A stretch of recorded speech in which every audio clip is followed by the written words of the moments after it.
le monde, bienvenue dans un nouveau vlog. On est rendu à Yellowstone, c'est notre 11e parc national, pouvez-vous croire? 11e quand même. Hier, on est allé visiter le parc national de Grand Teton.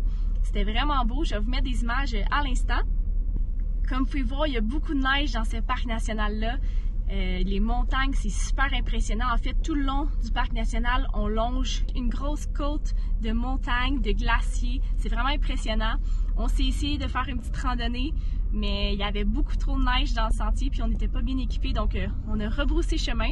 Mais en gros, le parc, ça vaut vraiment la peine. Ça se fait bien en voiture. Il y a vraiment beaucoup de viewpoints, donc même à ce temps-ci de l'année qu'il y avait moins de randonnées disponibles, on a eu plein de trucs à voir pour la journée. On a même vu un renard, c'était tellement hot. C'était vraiment impressionnant, il bougeait pas, il était dans le plein milieu du chemin. C'est la première fois que JP et moi on voyait un renard d'aussi proche. Je voulais aussi vous raconter notre petite péripétie d'hier. On est resté pris dans la boîte, solide avec le VR. On a comme pris un petit chemin on voulait aller passer la nuit à un spot qu'on avait vu sur internet. Puis ben, on est resté pris, mais vraiment solide là. Je vais vous mettre une photo d'hier, on n'a pas filmé là, mais c'était assez l'enfer, on a tout essayé pour sortir, rien fonctionnait, fait que là, à un moment donné, on est juste rentré dans le VR. On a dit, ok, on abandonne de sortir par nous-mêmes, on va avoir besoin d'aide. On a attendu environ 4 heures dans le VR. Bon, on était pas mal, on était dans notre VR, avec du chauffage, on était bien. Mais il y a quelqu'un de très gentil à 9h30 le soir qui a vu notre message qu'on a lancé sur Facebook à l'aide, puis qui est venu nous aider, qui nous a dépris, ça lui a pris 5 minutes à nous déprendre. Personne vraiment gentille. Je pense pas que la personne écoute notre vlog, mais bon. Merci Charles, très apprécié. Salut! Je suis là aussi, hein. On est en ligne en ce moment. On attend pour l'entrée de Yellowstone. Pour vrai, il y a beaucoup de monde ici. Ça fait déjà 15-20 minutes qu'on attend. Essayer d'arriver plus tôt que nous. Il y a déjà 10h15. Donc là, on attend. C'est bientôt à notre tour de passer. J'ai vraiment hâte d'aller voir ce parc-là. Je crois que c'est le parc que j'attends depuis le début de notre trip. On est chanceux parce que Yellowstone, c'est le plus ancien parc national qui a été créé en 1872. Puis cette année, c'est le 150e anniversaire. Donc, on va pouvoir profiter de petits événements spéciaux aujourd'hui. On a déjà entendu qu'il y avait quelque chose de spécial ce midi. Donc, on a hâte de voir qu'est-ce qui va se passer. Wouhou! Let's go Yellowstone!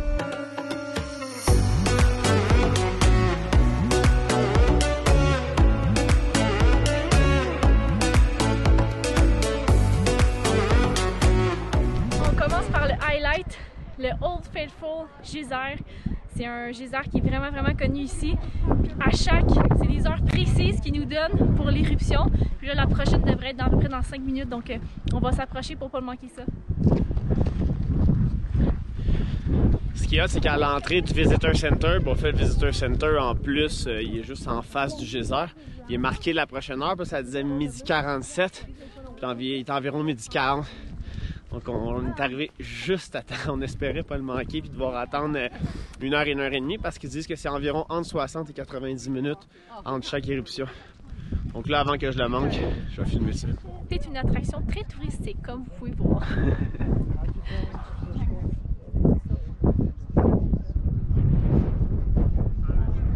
Ce qu'un des rangers vient de dire à côté de nous, c'est que ça prend environ 30 secondes pour que le geyser soit à son maximum. Puis il dure environ 3 à 4 minutes. Fait que même si on a manqué le début, on va le voir en masse. Oh my god. Dites-vous qu'il n'est même pas encore à la hauteur le plus haut. Hein? Wow!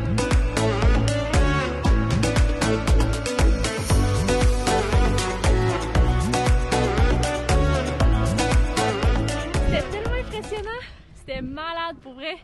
C'était pile poil à I-47 à l'heure qu'il avait dit. C'est fou comment ils sont capables de le prédire là. Ben, s'il est là à tous les jours depuis 150 ans. Ah, il était même là avant que le parc national existe. Il commence à le connaître un petit peu, le Old Faithful. Incroyable. Donc là, on retourne dans le Visitor Center. Puis on s'en va voir à quelle heure est le prochain, parce qu'on aimerait peut-être le voir de l'autre côté. C'est trop hot. Bon, finalement, on va manquer la représentation du geyser à 1h52 parce qu'on a finalement trouvé c'était quoi aujourd'hui l'activité gratuite pour les 150 ans du Parc national. On s'en va faire un tour de navette gratuit. Ça va durer environ 20 minutes. Puis regardez de quoi qu'ils ont de l'air les navettes.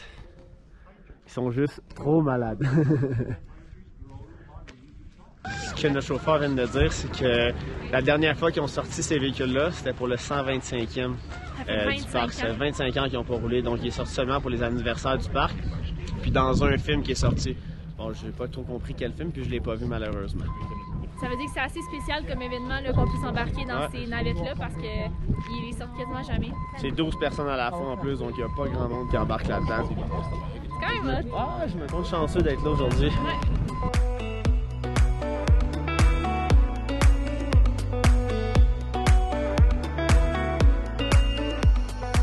On vient tout juste de sortir de notre petit tour pour le 150e anniversaire du parc. Il est 1h53, puis le geyser a l'air de pas encore avoir expulsé pour la deuxième fois. Excusez, on vient de courir. On va peut-être avoir la chance de l'autre. On essaie d'aller où on voulait aller pour le revoir une deuxième fois. Avec tous les gens qu'on voit ici, ça c'est un signe qu'on l'a vraiment pas manqué. Oh, ça commence. Ça commence, c'est un peu comme tantôt, je pense.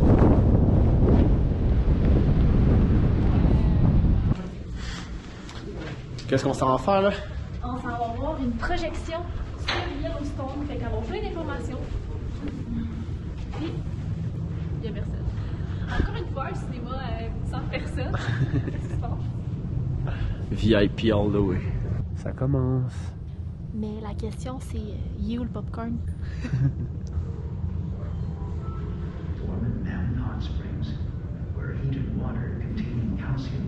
On a fini notre super projection des années comme 90-2000. La qualité, c'était tellement drôle à regarder. Mais c'était vraiment intéressant. On a fait plein d'informations.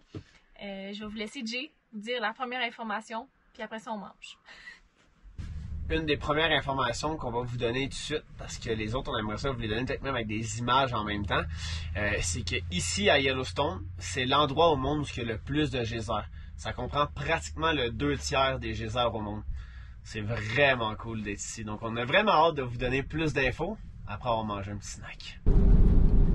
C'est reparti! Yes! Le reste du trajet, on risque de le faire en voiture. On va avoir comme plein d'arrêts à avoir sur notre chemin.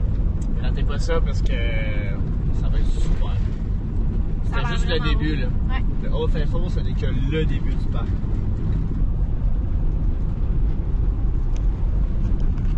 De retour avec la bonne vieille map. On a encore zéro réseau cellulaire ici dans le parc. On n'a pas le choix. On a appris une autre chose pendant la vidéo, puis on voulait vous le partager. Mais avant ça, je vous laisse 5 secondes pour deviner. C'est laquelle la couleur la plus chaude selon vous?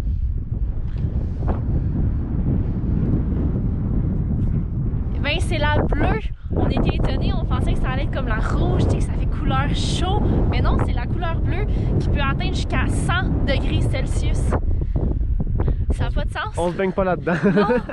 On va fou. s'ébouillanter. Mais c'est tellement bleu, là, ça n'a pas de sens. Il y a une petite odeur en prime, là, une petite odeur de soufre.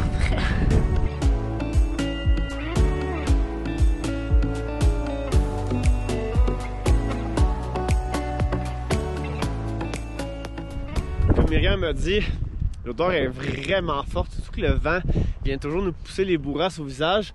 Mais on peut voir à quel point aussi c'est quand même toxique, c'est puissant puis que c'est chaud parce que tout est mort autour. Tout le gazon, ça pousse pas. Ouais. Les arbres qui sont vraiment proches sont tous morts à terre. J'irais quand même me baigner dedans, peut-être juste un petit peu. Peut-être pas dans la partie bleue, là. Mais mettons dans la partie orange, là, qui est environ à 55 degrés Celsius. Là. Je pourrais peut-être juste me tremper. Mais... Juste quand on reçoit la vapeur, ça fait tellement du bien, même s'il y a une odeur. Comme... Ah, c'est chaud! Ok, on reste plus pendant 2 secondes. Go! Je sais pas pourquoi, mais j'ai le pressentiment que ça sentira pas trop bon par là.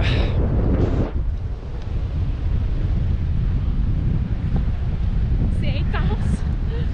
On voit plus rien en avant de nous. C'est malade. T'es où, Myriam? T'es où? T'es où? J'ai de la buée! La caméra est toute en buée. On se dirige probablement vers le deuxième point le plus touristique de la journée, le Grand Prismatic Spring. J'ai hâte de voir ça, il paraît qu'il y a plein de couleurs à ce bassin. En fait, c'est tout ça qui nous mettait toute la fumée au visage. C'est énorme, celle-là. C'est impressionnant pour vrai. Puis l'eau est bleu, bleu, bleu, bleu, bleu. Donc vous savez qu'est-ce que ça veut dire?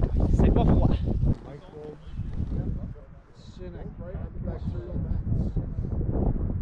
Fait que depuis tantôt, on essaie de vous montrer les couleurs du plus gros qu'on voyait là-bas.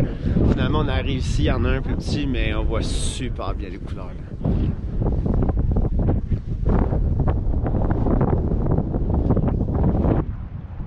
On dirait un gros bain avec des bulles, là, des bonnes mousses.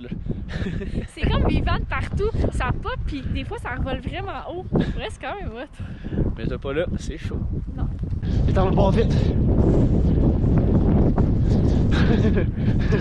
Après 11 National Parks, je viens de trouver un nouveau surnom à Myriam. La mappeuse. Parce que c'est l'experte des maps dans tous les parcs nationaux.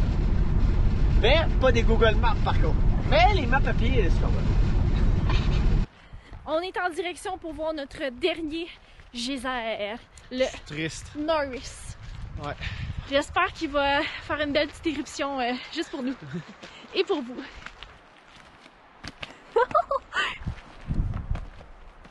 Je m'attendais à une petite trail de 0.3, 0.4 miles.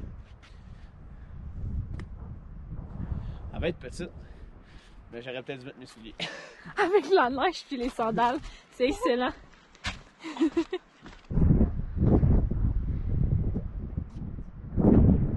Ce qui est cool, c'est que pour notre dernier geyser, on a le droit d'avoir le plus gros geyser au monde devant nous.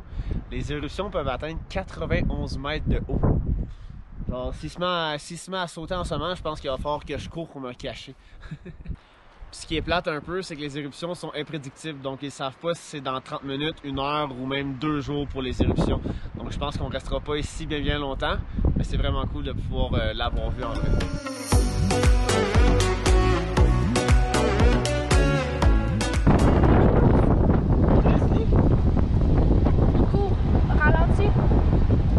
Il y avait un ours! Grizzly, là, pas juste un ours brun ou un ours noir, là. Un grizzly. Oh my Dans god! plein milieu de la route. Wow. À suivre, on veut en voir d'autres. C'est tellement le fun ici, c'est vraiment varié comme paysage. Là, on vient d'arrêter voir une waterfall, vraiment impressionnante. Puis malheureusement, la trail était fermée parce que c'est l'hiver, il y a plein de neige. Mais je pense qu'à l'été, ça peut vraiment valoir la peine. Il y a une trail qui descend jusqu'en bas, puis j'imagine que tu dois avoir une méga belle vue de cette chute d'eau. Mais c'est quand même vraiment beau, pas déçu de notre arrêt.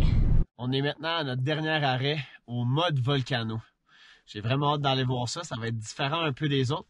Puis on a vu qu'il y avait un gros bison de coucher juste à côté de la traîne. J'espère qu'on va pouvoir le capter de près. On voit les bisons dans leur habitat naturel vraiment proche de nous. C'est tellement hot. On dirait qu'ils nous regardent. Ah oui, il s'est retourné le visage. Il y en a un là, puis un là.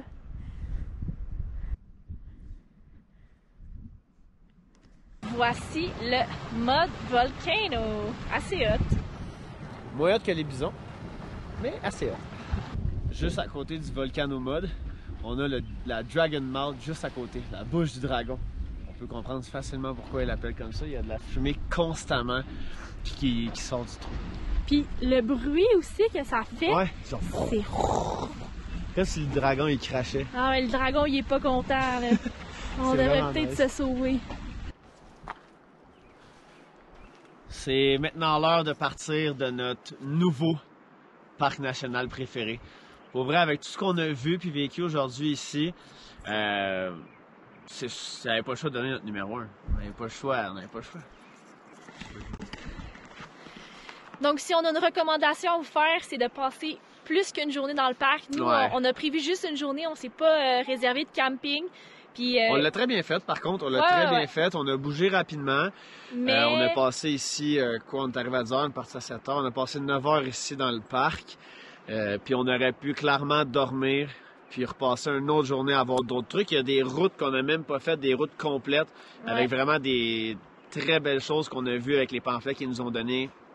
Mais c'est pas grave, on a passé une super belle journée quand même ici. Ouais, donc petite recommandation, si vous venez ici, prévoyez 2 journées complètes. Il y a en masse de choses à voir. Puis là, je pense que quand ça va se réchauffer ici, plus pour l'été, il y a plein de randonnées qui vont être disponibles aussi, qui doivent être super belles. Ouais.